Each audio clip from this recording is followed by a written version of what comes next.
Bem, meus irmãos, então de volta ao assunto. Na matéria de escatologia, nós estamos estudando aqui o tribunal de Cristo que se dá antes do durante o arrebatamento da igreja, antes da grande tribulação, quando a igreja vai ser aceita, recebida por Cristo no céu. E nesse contexto nós temos a segunda carta de Paulo aos Coríntios, capítulo número 5, e o versículo é o 10. Quando diz o versículo 10, porque devemos todos, ou porque todos devemos comparecer ante o tribunal de Cristo, aparece então a palavra aqui, dever. Essa palavra deve, ou deveremos, ou devemos, tem ideia de obrigatoriedade. Quer dizer, mesmo que a pessoa não quisesse, mesmo que alguém não aceite, mas não tem jeito. Tem que comparecer. Por quê? Porque o Senhor Deus mesmo, ele jurou que isso aconteceria. Deus jurou por si mesmo que todos deveriam dobrar os seus joelhos diante dele e confessar que ele é o único Salvador do mundo. Nesse contexto, nós observamos o seguinte: o apóstolo Paulo, ele traz para os demais irmãos uma luz escatológica. Ele mostra o futuro, o que vai acontecer com aqueles que forem arrebatados em glória para Deus. Neste mesmo texto, quando o apóstolo Paulo aborda a questão da criação da criatura, nós observamos que ele explica que quando nós estamos agora em Cristo, nós somos uma nova criatura.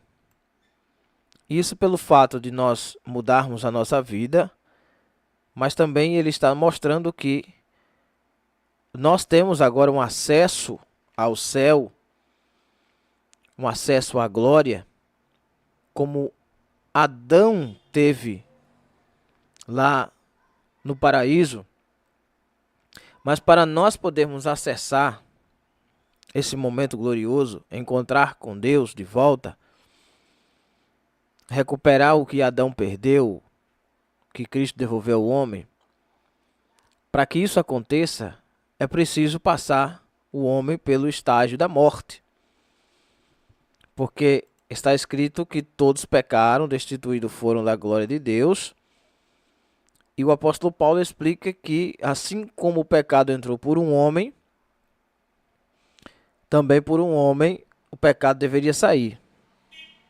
Porque assim como Cristo, sendo o segundo Adão, veio ao mundo para arrancar o pecado do mundo, assim também deu para nós, por adoção, o poder de ser chamado filho de Deus, pelo qual o Espírito clama Abba, Pai, né? Abba e Pai são a mesma coisa. Está escrito ali Abba, porque Abba quer dizer pai. E eles colocam entre parênteses para explicar que a palavra Abba, em hebraico, é pai, né? E as pessoas falam Abba, pai, né? Mas, na verdade, não é correto falar Abba, pai. É Abba ou pai. Senão fica pai, pai.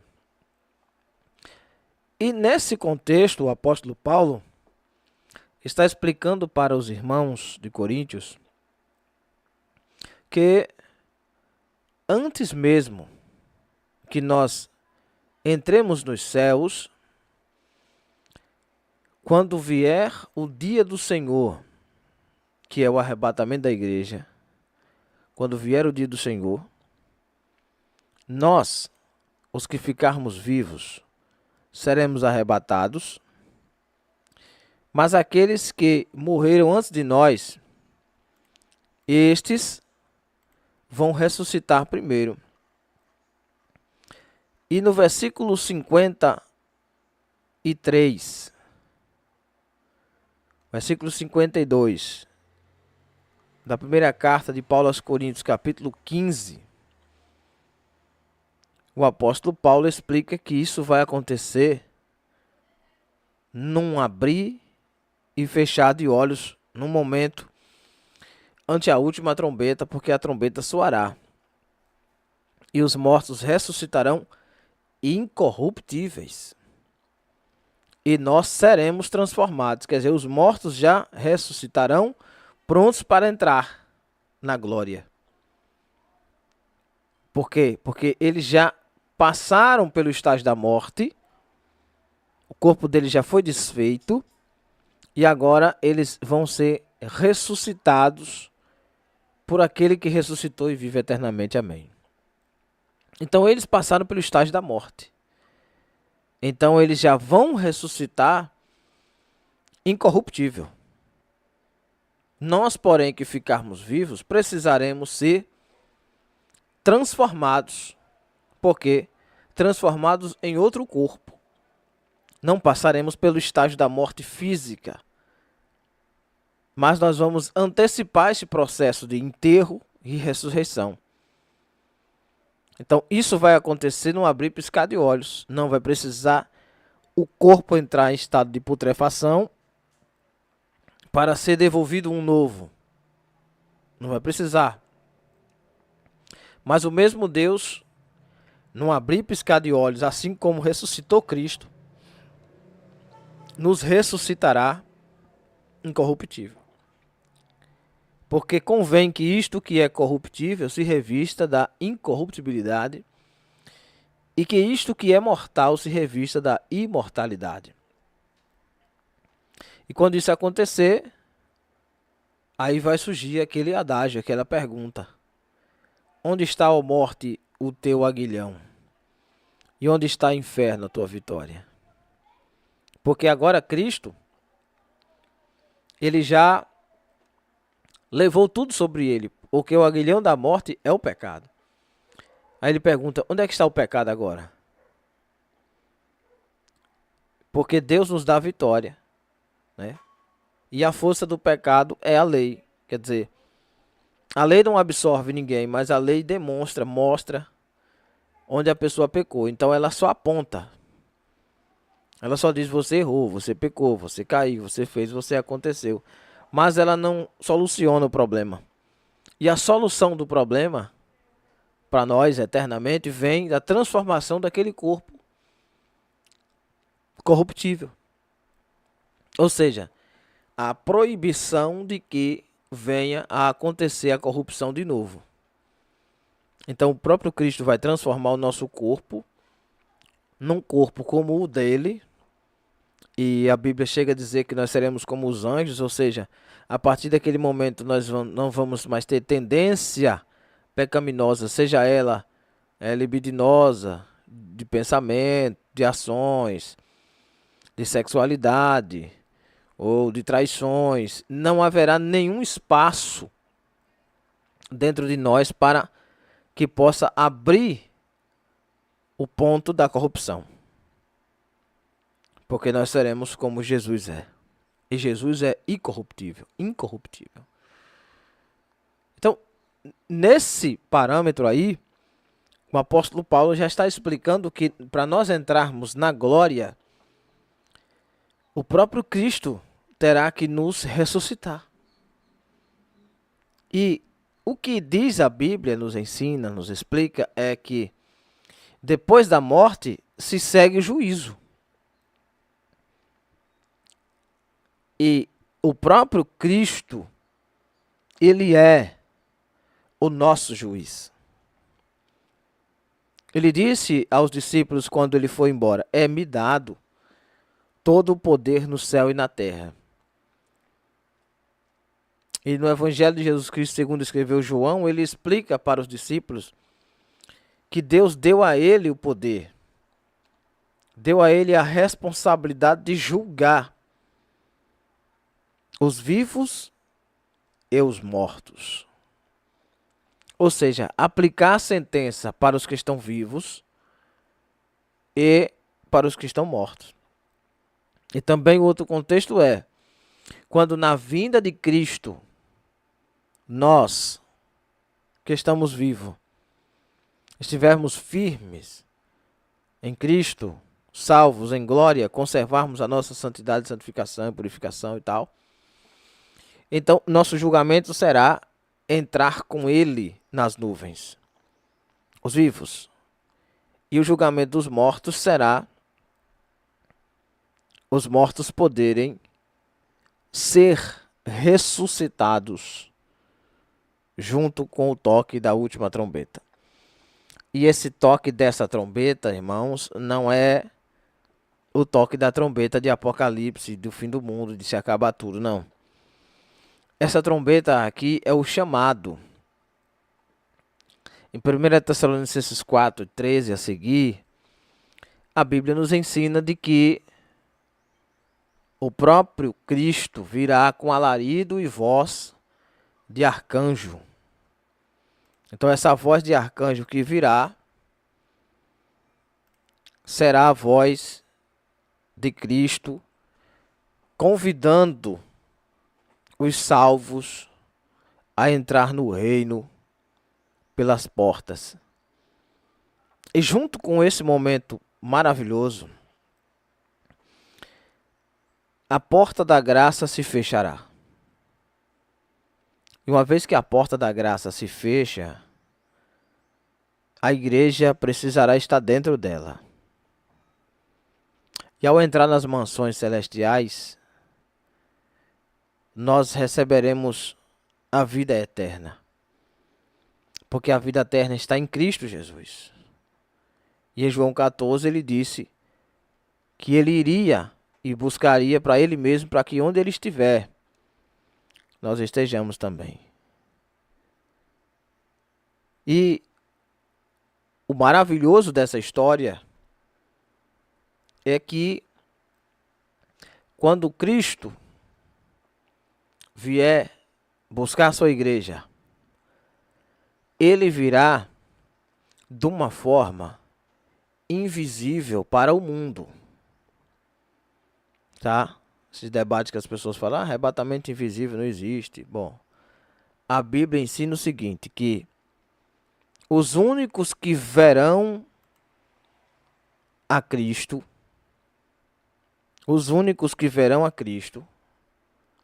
serão os crentes. 1 Coríntios 4, 1 Coríntios 15 e 1 Tessalonicenses 4. São os únicos que verão. Por quê? Porque para o mundo, Cristo virá como um ladrão de noite, a hora em que eles não esperam. Mas para nós, que esperamos Ele, Ele virá como nosso Deus, porque nós estamos aguardando Ele. A suma da história é essa, que na hora em que a última trombeta tocar, o chamado vier, quando Cristo, pela ordem de Deus, decidir vir à terra, porque não tem nada decidido ainda, ele vai decidir na hora que ele quiser, Deus é atemporal, não tem nada predestinado aí, é a hora que ele quiser acabar com tudo e acabou. Então a hora que nós não sabemos, mas ele virá, quando ele vier, ele vai ser invisível para o mundo, mas visível e audível para nós. Nós vamos conseguir ouvir a voz de Cristo, que ele virá bradando com uma voz de arcanjo e com trombeta de Deus. Os barulhos acontecerão. E nesta hora nós seremos chamados pelo nosso nome. Nome este que foi gravado por ele no céu e ele nos deu um novo. E na hora que a trombeta tocar, cada um de nós ouviremos o nosso novo nome e saberemos que ele está nos chamando naquela hora. E não haverá o que fazer nesse momento, porque os que estiverem prontos serão como as virgens prudentes. Que aquele alarido vai vir, gritando, aí vem o esposo, e as que estiverem prontas entrarão. A porta da graça vai se fechar. E as que não se aprontaram, mesmo sabendo que o rei viria, que o Deus viria, que Cristo viria, as que não se aprontaram, estas estarão de fora batendo e pedindo a Deus para que possa entrar, e não poderão mais. Arrebatados seremos, e está escrito: nos encontraremos com ele nos ares. Ao encontrarmos com ele nos ares, a Bíblia diz que nós já estaremos para sempre com o Senhor. Isso quer dizer que não tem como mais voltar. E nós agora somos inatingíveis. Não tem como ninguém ir lá e nos atingir de forma nenhuma. Pois bem, então, ao chegar nas nuvens, e essas nuvens aqui é no sentido físico, material, e também ao mesmo tempo espiritual, porque se nós lermos Lucas 24 e Atos 1, nós vamos ver que os anjos de Deus aparecem aos homens, que quando Jesus ressuscita, ele leva os seus discípulos para a casa das tâmaras, né? Um lugar chamado Betânia, que não é aldeia, mas é uma cidade. Não é aquela aldeia de Marta e Maria, é uma cidade chamada Betânia, que fica do outro lado. Cristo leva eles até ali, chamado Casa das Dores, ou Casa das Tâmaras, e leva justamente os discípulos naquele lugar de dores para ver quão difícil será a jornada da espera. Glória a Deus. E Cristo, assunto ao céu, ele é recebido no céu. Quando ele é recebido no céu, os discípulos ficam olhando para cima, com os olhos fitos, está escrito assim. E os anjos que ali estão aparecem aos discípulos. Eles perguntam: varões galileus, por que estáis assim, com os olhos fitos aos céus? Esse Jesus que vocês viram subir, da mesma maneira, do mesmo modo, do mesmo jeito, com a mesma intensidade, com a mesma força, vocês verão ele descer. Isso quer dizer que o arrebatamento da igreja, a vinda de Cristo, é literal. E por que é, Emanuel, que os discípulos verão ele descer, se os discípulos não estarão mais vivos? Pronto, nós lemos um texto em 1 Tessalonicenses 4, em 1 Coríntios 15, 51, 52 até 58, que nos mostra que os mortos ressuscitarão primeiro, ou seja, os primeiros a virem, a olharem, a ouvirem o Senhor, serão os mortos. Então, os discípulos deles estão incluídos nesses mortos. E ele nos arrebatará. Junto, no piscar de olhos, coisa rápida. E entraremos nas nuvens junto com ele. E nas nuvens, nós estaremos ocultos deste mundo. A porta da graça fechou-se. Este mundo não conseguirá mais nos ver, mas sentirá nossa falta. Que na aula sobre o arrebatamento, eu estou dando só uma pincelada para vocês entenderem em que contexto é o tribunal de Cristo. Na aula sobre o arrebatamento eu vou explicar detalhe por detalhe. Então, quando observamos que Cristo estará nos ares nos esperando e que nós estaremos com ele, então a Bíblia nos mostra que a partir dali nós dobraremos nossos joelhos, como ele disse em Filipenses 2. Dobraremos nossos joelhos diante dele para poder adorá-lo na beleza da sua santidade, porque pela primeira vez estaremos vendo no sentido literal, né? E ele nos coroará. E a primeira coroa é a da vida. Isso quer dizer que a partir daquele momento nós não morreremos mais. A morte já não terá mais poder sobre nossa vida. A segunda coroa que ele vai nos dar é o nosso novo nome que acabamos de ser chamado. Uma terceira coroa que Cristo nos dará é o galardão.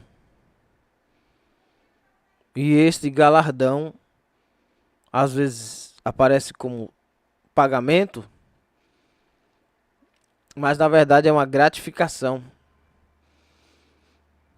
Porque Cristo não nos deve nada. Ele mesmo pagou tudo que nós devíamos a Ele.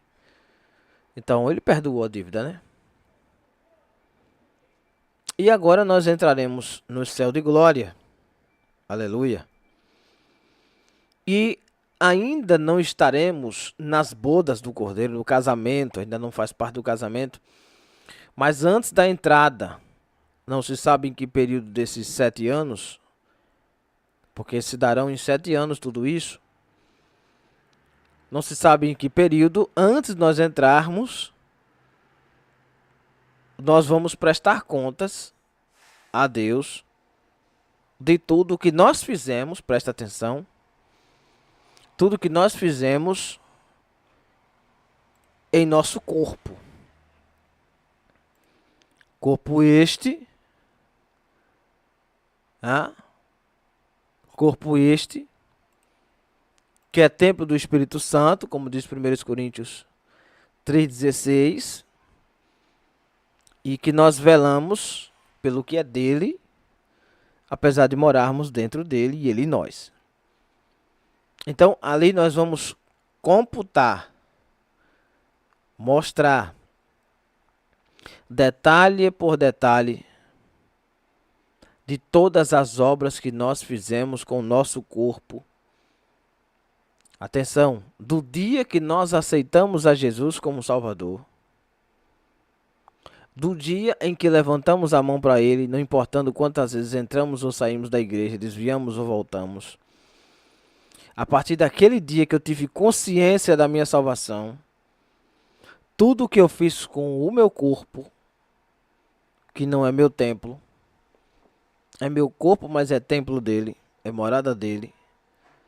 Tudo que eu fiz, eu prestarei contas. Quer seja boa, quer seja mal. Ao sermos arrebatados, nós já não poderemos mais ser condenados, porque o arrebatamento é a medida de aferição para a salvação. Então, este julgamento aqui é chamado de bema. É um púlpito onde as pessoas sobem ao pódio para receber uma medalha. Então, este julgamento já não é mais para perdição ou salvação. Aqui já são os salvos.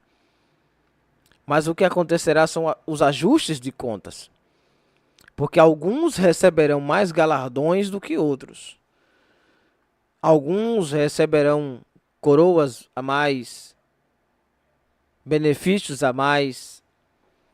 Alguns receberão brilhos a mais, gratificações a mais, e outros perderão. Algumas pessoas jogarão o trabalho de sua vida toda fora. Porque o que vai ser contado ali será a motivação pela qual a pessoa fez aquilo. A pessoa vai estar ali sendo contado por que ele fez aquilo. Por exemplo, na carta aos Coríntios, no capítulo 2, na segunda carta, quando Paulo vai falar sobre os galardões, os dons, como é que vai ser a obra, ele explica o seguinte, que ao jogarmos essa obra no fogo, ela terá que passar pelo fogo e sobreviver do outro lado. Este fogo será o arrebatamento, a transformação do corpo. Então, se essas obras elas puderem transcender desta vida para a próxima, ou seja, se o que eu fiz com o meu corpo foi realmente pensando no bem celestial, em Cristo, em Deus, não em mim, não na minha vanglória, não no meu prazer, mas nele. Então, quando eu for arrebatado, estas obras irão comigo. E ao chegar lá, que eu depositar a minha vida aos pés dele, porque nós vamos comparecer. Isso quer dizer que nós nos apresentaremos. Essa palavra comparecer é esclarecer, tornar claro, tornar transparente. Então chega eu lá transparente, todo mundo está vendo como eu estou. Mas algumas obras que eu fiz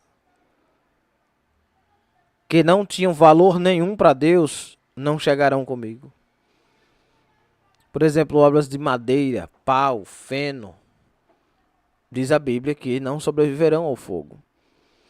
Porque a madeira tem a tendência de ser corroída com o tempo. Então, quando Paulo fala sobre obra de madeira, é obra que não sobrevive ao tempo. Por exemplo, a fama passa.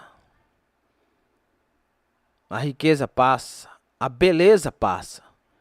Então, essas obras de beleza, de fama, tudo isso, se não for feito em Cristo, elas passarão, perderão o valor. E o que foi, foi. O que passou, passou. Então, a fama, ela já traz um galardão por si só. A pessoa que é famosa, ela já recebe o galardão pelos outros. Jesus dizia isso aos fariseus, no capítulo 6 de Mateus. No Evangelho de Jesus, segundo escreveu Mateus, quando eles levantavam as mãos pelas ruas e davam esmola aos tufos e oravam de voz alta, achando que por muito falar que seriam ouvidos, porque Jesus dizia, olha, eles já receberam o galardão deles, porque tudo que eles fazem é para se mostrar. Então essas obras de madeira, que não passa pelo tempo, mas que foi feita só para aquele momento, não vão passar, ficarão na terra. Então a pessoa não vai receber benefício nenhum por aquilo. Não haverá galardão para esse tipo de coisa, porque não passa pelo fogo. Obras de palha, por exemplo. A palha, ela tem o seu valor, mas ela não serve para ser passada pelo fogo. O fogo vai destruir, vai deteriorar. Então são obras que são feitas, mas são feitas para os homens. A palha serve para o homem, mas para Deus isso não tem proveito nenhum. Então palhas são obras que são feitas para os homens, como se fosse para Deus, mas não é. Não é como o Tiago explica que nós temos que fazer para o homem como se fosse para Deus. É aquela pessoa que está fazendo as coisas ao homem, substituindo Deus, como uma idolatria, por exemplo. Isso são obras de palha. Obras que fazem aquele enxame todo. Olha, nossa, eu faço, eu aconteço. Né? Gaba-se daquilo que está fazendo. Puxa saco daquele que está à sua frente. Para que possa ir subindo de cargo. Né? Isso são obras de palha, que fazem aquele enxame e tudo, mas não vai passar pelo fogo. Obra de feno, por exemplo. Entre outras obras que Paulo destaca ali. E o que sobrará é prata, é ouro. E essas que sofrerem detrimento, infelizmente, não receberão nada disso. Os irmãos estão entendendo?